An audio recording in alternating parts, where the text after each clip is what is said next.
monster, or is not sure. To his father, who so tenderly and entirely loves him. Heaven and earth. Edmund, seek him out. I will seek him, sir, presently. These late eclipses in the sun and moon pretend no good to us. Love cools, friendship falls off, brothers divide. In cities, mutinies; in countries, discord; in palaces, treason; and the bond cracked twixt son and father. This villain of mine comes under the prediction: their son against father. The king falls from bias of nature, that's father against child. We have seen the best of our time. Machinations, hollowness, treachery, and all ruinous disorders follow us disquietly to our graves. Find out this villain, Edmund. It will lose thee nothing. Do it carefully. And the noble and true-hearted Kent banished. His offense, honesty, is strange. Strange.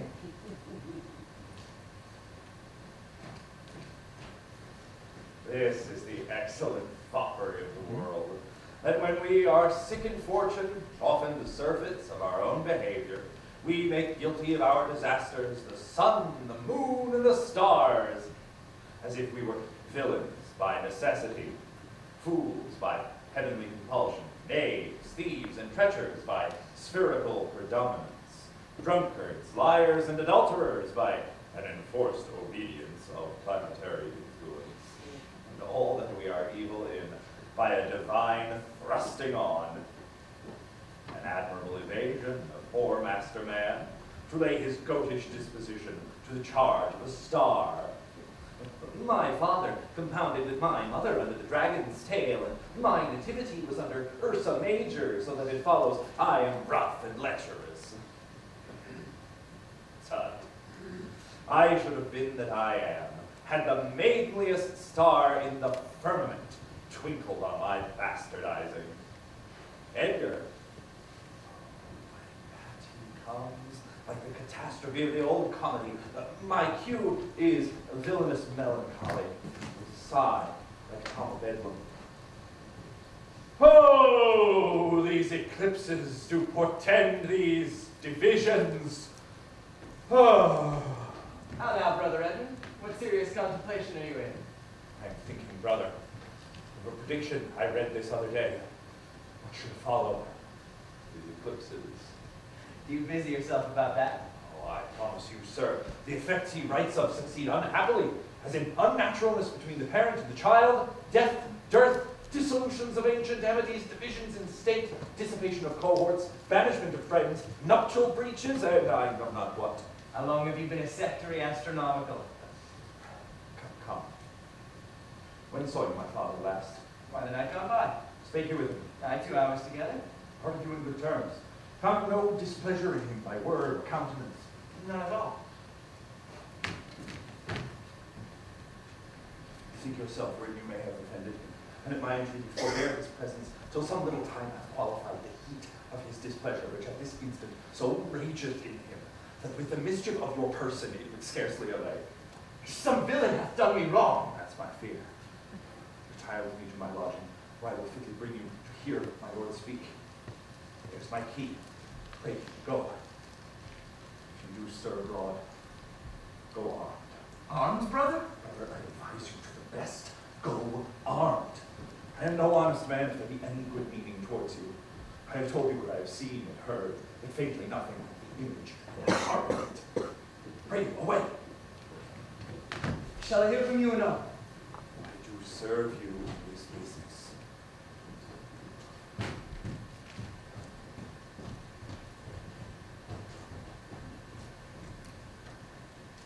Credulous father, and a brother noble, whose nature is so far from doing harms that he suspects none, on whose foolish honesty my practice is right easy.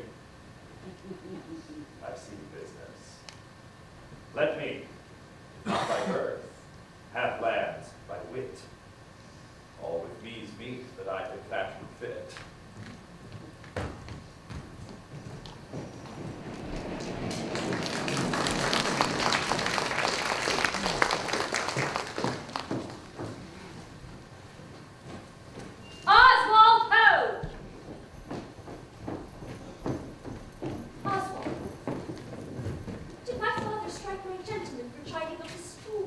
Yes, madam. By day and night he wrongs me. Every hour he flashes onto one gross crime or another that sets us all at odds. I'll not endure it. His nights grow riotous, and himself upbraids us on every trifle. When he returns from hunting, I will not speak with him. Let us say I'm sick. If you come slack of former services, you shall do well. The fault of it I'll answer. He's coming, madam. I hear him. Put on what weary negligence you please, you and your fellows. I'll have it come to question. If he dislikes it, let him to my sister, whose mind and mine I know in that are one and not to be overruled. Remember what I tell you. Well, madam. And let his nights have cooler looks among you, what grows of it no matter. Advise your fellows so. I would breed from hence occasion, and I shall that I may speak. I'll write straight to my sister to hold the very course. Prepare for dinner.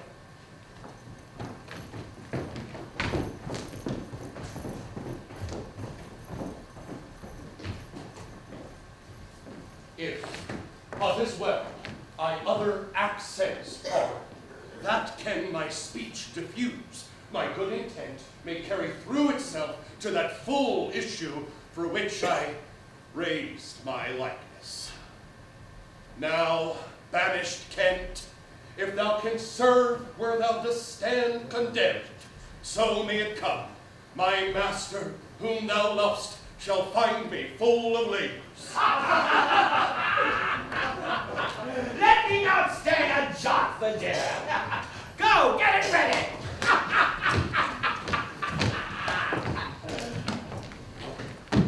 Now, what art thou?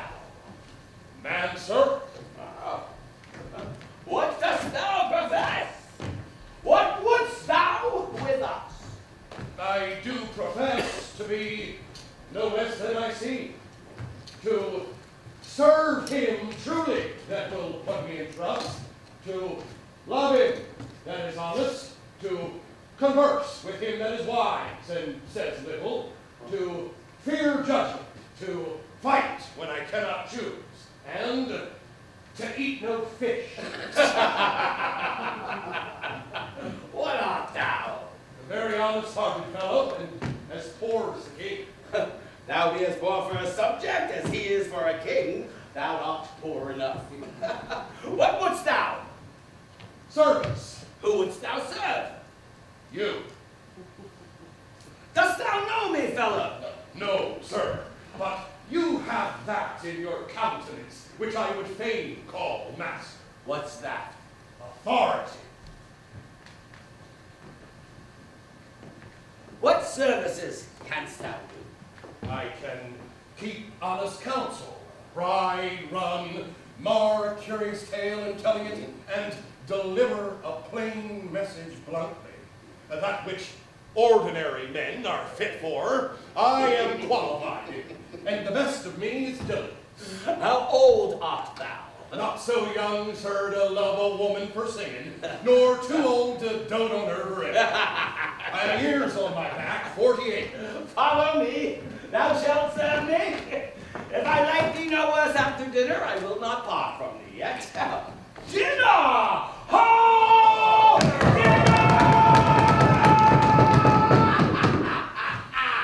Where's my knave, my fool? Go you, call my fool hither. You, Sarah, where's my daughter? So please you.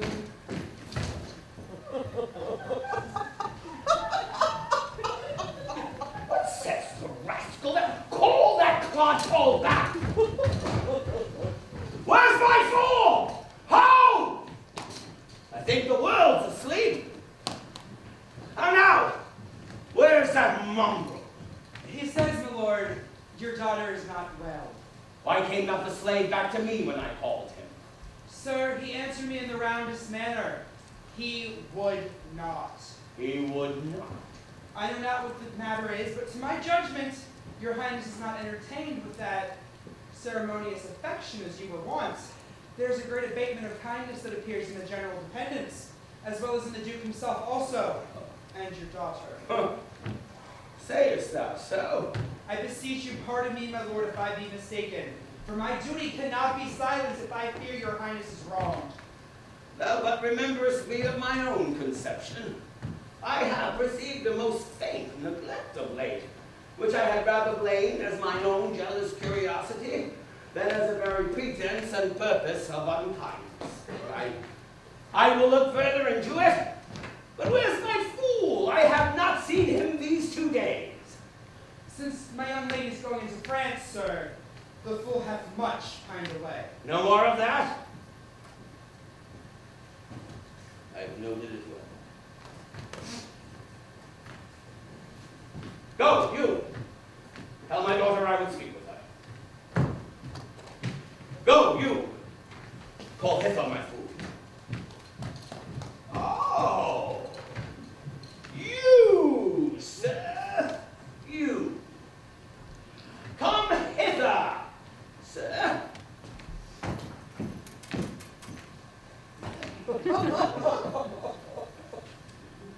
Who am I, sir? My lady's father. My lady's father?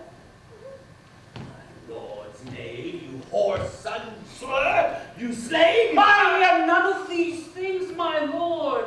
I beseech your pardon. Do you bandy nooks with me, you rat? Will not be struck, my lord. Lord Cleaver, you base football player. I thank thee, fellow! Thou servest me, and I love thee. Come, sir, arise. Away. I will teach you differences. Away, away. But if you will measure your lover's life again, tarry. But away. My friendly knave, I thank thee. There's Ernest of thy service. Oh, let me hire him too. Here's McCox. Oh, now, my pretty knave! How dost thou? Ah, Sarah, thou best take McCoxcomb. Why, fool? Why? For taking one's part that's out of favor. Ah, nay. And thou shalt not smile as the wind sits. Thou'll catch cold shortly. There, take McCoxcomb. Why? This fellow banished 2 of his daughters, and did the 3rd a blessing against his will. If thou follows him, thou needs wear McCoxcomb. How now, Knuckle? Would I have 2 coxcombs and 2 daughters? Why, my boy? If I gave them all my living, I kept McCoxcombs myself. There's mine. Beg another of my daughters. Take heed, sir. Whip. Truth as dog must to kennel, he must be whipped out. When lady the bitch may stand by the fire and steep. Pestilent gall to me. Oh, Sarah, let me teach thee a speech. Do mark it, Knuckle. Have more than thou showest. Speak less than thou knowest. Loan less than thou owest. Ride more than thou goest. Leave thy drink and thy whore, and keep and adore, and thou shalt have more than 2 tens to a score. This is nothing, fool. Oh, then 'tis like the breath of an unfeed lawyer. Thou gavest me nothing for it. Can you make no use of nothing, no? Why, no, boy. Nothing can be made out of nothing. Prithee, tell him so much the rent of his land comes to. Do not believe a fool. A bitter fool. Dost thou know the difference, my lord, between a bitter fool and a sweet fool? No, lad, teach me. The Lord that counseled thee to give away all thy lands. Come, place him here by me. Thou for him stand.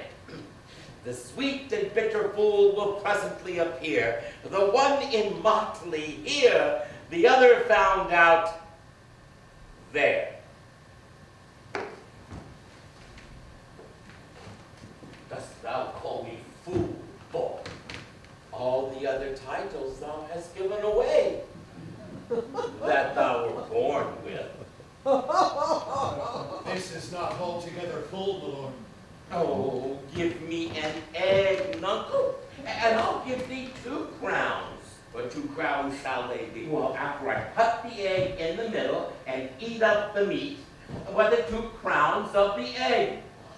When thy clovest thy crown in the middle and gavest away both parts, thy borest thy ass on their back or the dirt. Thou hast little wit left in thy bald crown when thou gavest thy golden one away. Fools have ne'er let wit in it here, for wise men have grown foppish. They know not how their wits to wear, their manners are so apish. When will you want to be so full of song, Sirrah? Oh, I have used it, knuckle, ever since thou madest thy daughters thy mother, and gavest them the rod, and puttest down thy breeches. And they for sudden joy did weep, and I for sorrow sung. That such a king should play bo peep, and go the fools among. Oh, knuckle. Keep a schoolmaster that will teach thy fool to lie. I would so fain learn to lie. And you lie, Sirrah, I will have you whipped. I marvel at what kin thy and thy daughters are. They'll have me whipped for telling the truth. Thou'll have me whipped for lying. And sometimes I am whipped for holding my peace. I would rather be any kind of thing than a fool, but I'd not be thee, Knuckle. Oh, thou hast pared thy wit on both sides and left nothing in the middle. Here comes one of the pairings. How now, daughter? What makes this frontlet on? Methinks you are too much of late in the frown. Oh, thou wert a pretty fellow when thou cared nothing for her frowning. Now thou art an O without a figure. I am better than thou art now. I'm a fool. Thou art nothing. I will hold my tongue as your face fits, though you say not a word. That's a shellpiece, Cod. Not only, sir, this, your all-licensed fool, but other of your insolent retinue do hourly cough and quarrel, breaking forth in rank and not to be endured riots. Sir, I had thought by making this well known to you to have found a safe redress, but now grow fearful by what yourself too late have spoke and done, that you protect this cause and put it on by your allowance, the fault of which would not escape censure. Has not the hedge sparrow overfed the cuckoo so long that it had its head bit off by its young? And out went the candles, and we were left darkling. Are you our daughter? Come, sir, I would you would make use of this good wisdom, whereof I know you are full, and put away these dispositions that of late transform you from what you rightly are. Oh, does not an ass know when the cart draws the horse? Does any here know me? This is not Lear. Doth Lear walk thus, speak thus? Where are his eyes? Who is it that can tell me who I am? Your Lear's shadow.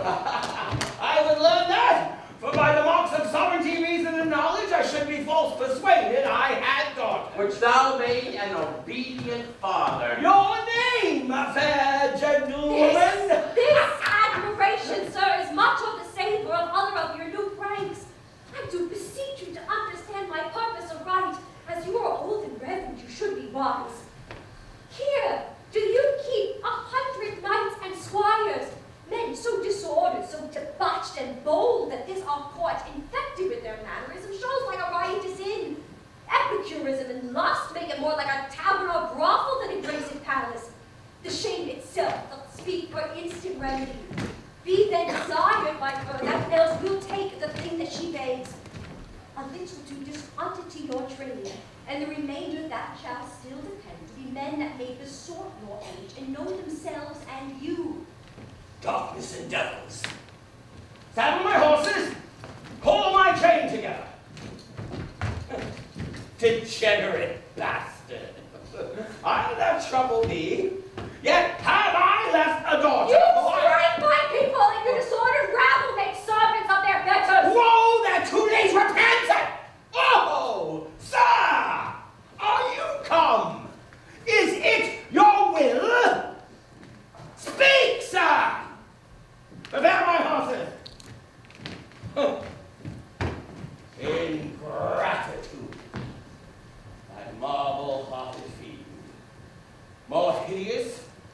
thou showest thee a child than the sea monster. Pray, sir, be patient.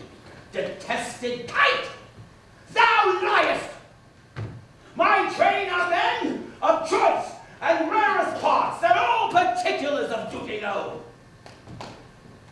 Oh, most small fault, how ugly didst thou in Cordelia show, which like an engine wrenched my frame of nature from the fixed place, drew from my heart all love, and added to the gall. Oh, Lear, Lear, Lear, beat at this gate, that let thy folly in, and I for good judgment out. My lord, I am guiltless, as I am ignorant of what has moved you. It may be so, my lord. Here! Nature here! Dear goddess here! Suspend thy purpose.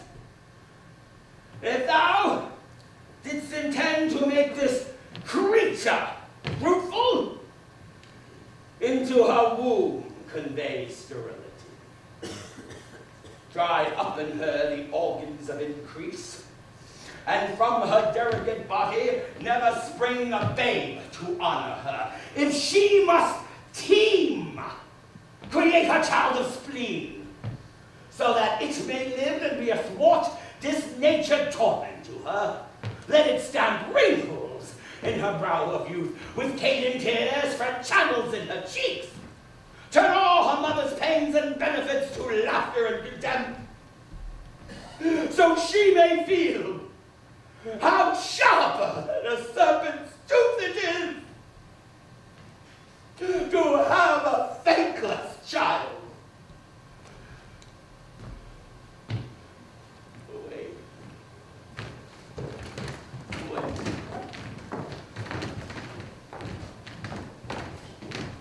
Now, gods that we adore, whereof comes this?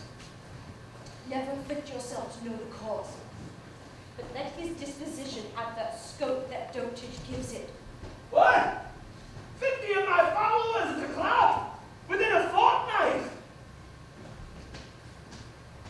What's the matter, sir? I'll tell thee. Oh, life and death. I am ashamed that thou hast power to shake my manhood thus, that these hot tears which spring from me perforce should make thee worth them. Old, fond eyes, beweep this cause again, I'll pluck ye out, and cast you with the water's acting loose to temper clay. Yea, it has come to this, so be it. Yet, I have left a daughter, who I am sure is kind and comfortable.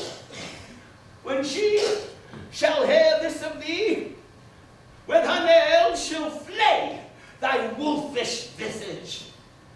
Thou shalt find that I'll resume the shape which thou dost think that I have cast off forever.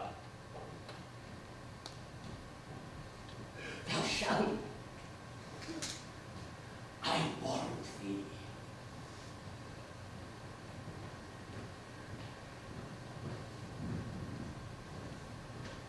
Do you mock that, my lord? I cannot be so partial, Goneril, to the great love I Pray you bear. content. What Oswald know? And you, more knave than